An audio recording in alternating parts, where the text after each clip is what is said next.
तू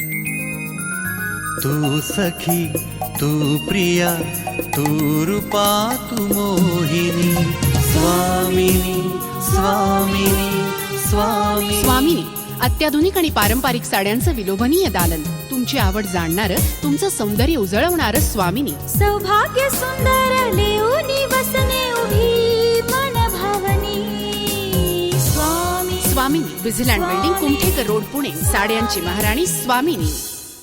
मंडळी, आपल्याला माहिती आहेच, स्वामिनी साड्यांची महाराणीतर्फे आपण दरवर्षी नवनवीन कल्पना घेऊन स्वामिनीचे कॅलेंडर तयार करत असतो. 2026 या नव्या वर्षाचं स्वागत करताना आम्ही स्वामिनीतर्फे आपल्यासाठी घेऊन आलो आहोत निवडक आणि मनमोहक अशा 12 साड्यांच्या आपल्या कल्पक कलाकुसरींनी विणकाम करणाऱ्या विणकरांच्या कथा. तेव्हा लगेचच कुमठेकर रोडवरच्या साड्यांची महाराणी स्वामिनीला भेट द्या. भरपूर साड्या खरेदी करा आणि स्वामिनीचे कथा विणकऱ्यांच्या हे कॅलेंडर मोफत मिळवा. स्वामिनी साड्यांची महाराणी, विझिलँड बिल्डिंग, कुमठेकर रोड, पुणे. स्वामिनीच्या इंस्टाग्राम आणि फेसबुक पेजला नक्की फॉलो करा. श्रोतेहो नमस्कार. आपल्याला माहिती आहेच, स्वामिनीतर्फे आपण दरवर्षी नवनवीन कल्पना घेऊन स्वामिनीचं कॅलेंडर तयार करत असतो. यावर्षी कथा विणकरांच्या हा विषय घेऊन नवीन वर्षाचं कॅलेंडर घेऊन आलो आहोत. 2026 या नव्या वर्षाचे स्वागत करताना आम्ही स्वामिनीतर्फे आपल्यासाठी घेऊन आलो आहोत आपल्या आवडीच्या सुंदर आणि मनमोहक साड्यांचे विणकाम करणाऱ्या विणकऱ्यांच्या कथा. स्वामिनीनं आजपर्यंत देशभरातील विविध प्रदेशात तयार होणाऱ्या, मनाला भुरळ घालणाऱ्या, हातमागावर तयार होणाऱ्या आणि त्या प्रदेशाचं वैशिष्ट्य जपणाऱ्या अस्सल विणकरांनी विणलेल्या साड्या आपल्यासाठी आणून एक मोठं 3 मजली वातानुकूलित प्रशस्त दालनच खुलं केलं आहे. आपली आवड ओळखून, आपली पसंती जाणून घेऊन खुल्या केलेल्या या साड्यांच्या दालनाला, स्वामिनीला अर्थात साड्यांच्या महाराणीला आपण सर्वजण मनापासून प्रतिसाद देत आहात, त्याबद्दल आपले आभार. या सुंदर साड्यांच्या निर्मितीमागच्या प्रक्रियेची, भावभावनांची आणि सौंदर्याची ओळख आपल्याला पटावी म्हणून आम्ही आपल्यासाठी घेऊन येत आहोत एक धागा विणून ही साडी विणणाऱ्या विणकरांच्या सुंदर सुंदर कथा. कथा विणकरांच्या. तू सखी, तू प्रिया, तू रूपा, तू मोहिनी. स्वामिनी, स्वामिनी, स्वामिनी. स्वामिनी अत्याधुनिक आणि पारंपरिक साड्यांचं विलोभनीय दालन. तुमची आवड जाणणारं, तुमचं सौंदर्य उजळवणारं स्वामिनी. सौभाग्य सुंदर लेऊनी वसने उभी मन भावनी.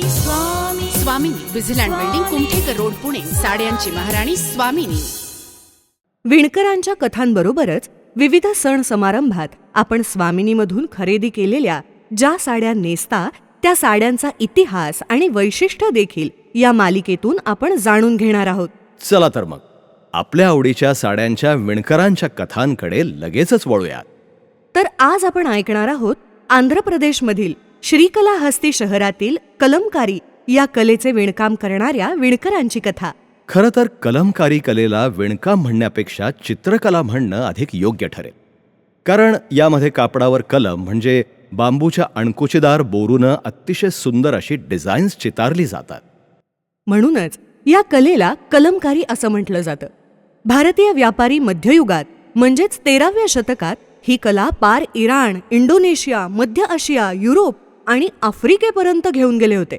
या कलेचा उगम कुठे झाला, कसा झाला, या सगळ्या गोष्टी जाणून घेण्याआधी आपण जाऊया प्राचीन काळातील एका विणकराच्या घरी, जिथं आज खूप उत्साहाचं वातावरण आहे. अनुराधा, अगं काय सांगू तुला, श्री विश्वनाथांच्या मंदिरात मी आज कथा ऐकायला गेलो होतो. रामायणावर प्रवचन होतं आणि आश्चर्याचा भाग म्हणजे त्या मंदिराच्या भिंतींवर कापडांवर रेखलेली जी चित्र होती ती हुबेहूब प्रवचनात वर्णन केलेल्या कथांप्रमाणेच होती. हो, माहितीये मला, मी पाहिली तो ती चित्र. त्यातली चित्रकारी इतकी सुंदर होती की व्यक्तिरेखांच्या चेहऱ्यावरील हावभाव सुद्धा अप्रतिम टिपलेले होते. आणि त्याच वेळी माझ्या मनात एक कल्पना आली. कोणती? त्या मंदिरातील भिंतींवर लावलेल्या कापडांवर जी चित्रकला रंगवण्यात आलेली आहे ती जर का आपण स्त्रियांच्या वस्त्रांवर रेखली तर अत्यंत वेगळ्या प्रकारची कलाकारी असलेली ही वस्त्र परिधान करायला स्त्रियांना किती आवडेल. खरोखरच अप्रतिम कल्पना आहे. अहो, तुम्ही म्हणताय तसं झालं तर इतिहासच घडेल. स्त्री विश्वात एका नव्या वस्त्राचा जन्म होईल. हे जरी खरं असलं ना तरी ही चित्रशैली आत्मसात करावी कशी? कारण यात वापरलेले रंग सुद्धा वेगळ्या प्रकारचे वाटतात. तुम्ही म्हणताय तशी एक वेगळी चित्रकाराची पद्धत आहे, जिचं नाव आहे कलमकारी. तुला कसं काय माहिती? आपल्या गावाच्या पूर्व विभागात एक महिला राहते. तिला या कलेविषयी बरीच माहिती आहे. कारण मंदिरात ती चित्र पाहत असताना तिनं मला थोडीफार माहिती सांगितली होती, ज्याच्यामध्ये मोठमोठ्या वस्त्रांवर कलमांनी चित्र काढली जातात. काय सांगतेस काय? या कलेबद्दल सांगताना तिनं मला सांगितलं होतं की कलमकारीची कला काळाच्या ओघात थोडी मागे पडलेली होती. मोगल आक्रमणानंतर ती भारतात वेगळ्या स्वरूपात आली. तुम्ही एकदा त्या महिलेला भेटा, म्हणजे तुम्हाला सर्व काही समजेल. ठीक आहे, मी लगेचच त्या महिलेला भेटतो. या भाईजी या. तुम्ही अगदी योग्य घरी आलेले आहात. माझे पती या कामात अत्यंत वाकबगार होते, पण हल्ली ते कलमकारीवर खूप कमी काम करतात. मी तुम्हाला या कलमकारी कलेविषयी सर्व काही सांगू शकते. जरूर सांगा भाभी, मी ते ऐकण्यासाठी खूप उत्सुक आहे. कलमकारी बनवण्यासाठी आधी कापड तयार करून घ्यावे लागते. यासाठी सुती कापडच वापरायचं ना? हो, एकदा तयार झालेले सुती कापड त्यावरचे तेलकट डाग काढून टाकण्यासाठी पाण्याने स्वच्छ धुतले जाते. वाळल्यानंतर ते कापड पुन्हा म्हशीच्या दुधात बुडवले जाते. त्यामुळे नंतर रंगकाम करणे सोपे जाते. चिंचेच्या झाडाच्या जळलेल्या फांद्यांपासून बनवलेल्या कोळशाच्या पेन्सिलने प्रारंभिक रेखाचित्र तयार केले जाते. हो का? बरं, पुढे? बाहेरच्या रेषा काढण्यासाठी प्रथम खजुराच्या गोळ्यात लोखंडाचा गंज मिसळून काळा रंग तयार केला जातो. निळ्या रंगासाठी निळ वापरली जाते. पिवळ्या रंगासाठी पिकलेल्या मायरोबालन फळांची पूड तुरटीच्या द्रावणात मिसळली जाते. हे तयार केलेले रंग चित्रात भरण्यासाठी बांबूपासून बनवलेला बोरू वापरला जातो. बरं का? ऐकताय ना? हां. यानंतर कापड वापरण्यासाठी तयार होण्यापूर्वी ते पुन्हा एकदा पाण्याने धुतले जाते. अरे देवा, खूपच काय काय करावं लागतं की याच्यासाठी. मग चांगली कलाकृती करायची तर एवढं सगळं करायलाच लागणार, कारण हे सगळं नैसर्गिक पदार्थांनी करायचं असतं. पण ही कलमकारीची पद्धत साडीवर चितारण्याची तुमची कल्पना अत्यंत सुंदर आहे. पुढे काही दिवसातच त्या महिलेनं आणि तिच्या पतीनं अगदी आपलेपणानं कलमकारी चित्रकलेचे सर्व प्रकार त्या विणकराला शिकवले. परत आल्यानंतर त्याने खूप मेहनत करून, बुद्धी आणि कला वापरून कलमकारी पद्धतीने एक सुंदर साडी चितारली. ती इतकी अप्रतिम होती की तिचं सर्वत्र कौतुक झालं. पुढं त्या विणकराबरोबरच अनेक विणकरांनी ही कला आत्मसात केली आणि श्रीकलाहस्ती शहराचं नाव कलमकारी कलेमुळे जगभरात रेखलं गेलं. आज कलमकारी पद्धतीनं चित्रित केलेल्या साड्या जगभरात अत्यंत मौल्यवान समजल्या जातात, कारण त्यावरची चित्रशैली आजही तितक्याच अस्सलपणानं रेखली जात आहे.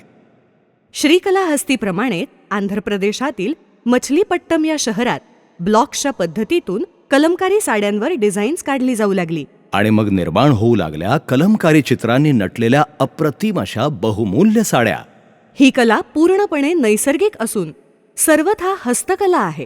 त्यामुळे प्रत्येक साडीची कलाकारी ही स्वतंत्र असते. कापडावर थेट हातानं चित्र काढण्याची ही कला या श्रीकलाहस्ती शहरानं शतकानुशतकं जोपासली आहे. कलमकारी या कलेचा उगम 2000 वर्षांपूर्वीचा मानला जातो. त्या काळातील पर्शियन आणि ग्रीक संस्कृतीमध्ये कलमकारीच्या कापडांचे नमुने सापडले आहेत. कलमकारीच्या दुर्मिळ आणि अत्यंत सुंदर अशा कलेने नटलेल्या साड्या आपल्यासाठी घेऊन आली आहे साड्यांची महाराणी स्वामिनी. अशी ही दुर्मिळ आणि मौल्यवान साडी कोणत्याही समारंभात आपण नेसून गेलात तर सगळ्यांच्या नजरा केवळ आपल्याकडेच वळणार, हे आम्ही खात्रीने सांगू शकतो. त्यामुळे कलमकारीच्या एकापेक्षा एक सुंदर अशा मनमोहक डिझाईन्सच्या साड्या खरेदी करण्यासाठी आजच साड्यांची महाराणी स्वामिनीला जरूर भेट द्या. स्वामिनी, साड्यांची महाराणी, Busyland building, Kumthekar road, Pune. स्वामिनीच्या इंस्टाग्राम आणि फेसबुक पेजला नक्की फॉलो करा. मंडळी, आपल्याला माहिती आहेच, स्वामिनी साड्यांची महाराणीतर्फे आपण दरवर्षी नवनवीन कल्पना घेऊन स्वामिनीचे कॅलेंडर तयार करत असतो. 2026 या नव्या वर्षाचं स्वागत करताना आम्ही स्वामिनीतर्फे आपल्यासाठी घेऊन आलो आहोत निवडक आणि मनमोहक अशा 12 साड्यांच्या आपल्या कल्पक कलाकुसरींनी विणकाम करणाऱ्या विणकरांच्या कथा. तेव्हा लगेचच कुमठेकर रोडवरच्या साड्यांची महाराणी स्वामिनीला भेट द्या. भरपूर साड्या खरेदी करा आणि स्वामिनीचे कथा विणकऱ्यांच्या हे कॅलेंडर मोफत मिळवा. स्वामिनी, साड्यांची महाराणी, विजिलँड बिल्डिंग, कुमठेकर रोड, पुणे. स्वामिनीच्या इंस्टाग्राम आणि फेसबुक पेजला नक्की फॉलो करा. तू सखी, तू प्रिया, तू रूपा, तू मोहिनी. स्वामिनी, स्वामिनी, स्वामिनी. स्वामिनी, अत्याधुनिक आणि पारंपरिक साड्यांचं विलोभनीय दालन. तुमची आवड जाणणारं, तुमचं सौंदर्य उजळवणारं स्वामिनी. सौभाग्य सुंदर लेऊनी वसने उभी मन भावनी. स्वामी स्वामिनी, विजिलँड बिल्डिंग, कुमठेकर रोड, पुणे. साड्यांची महाराणी स्वामिनी.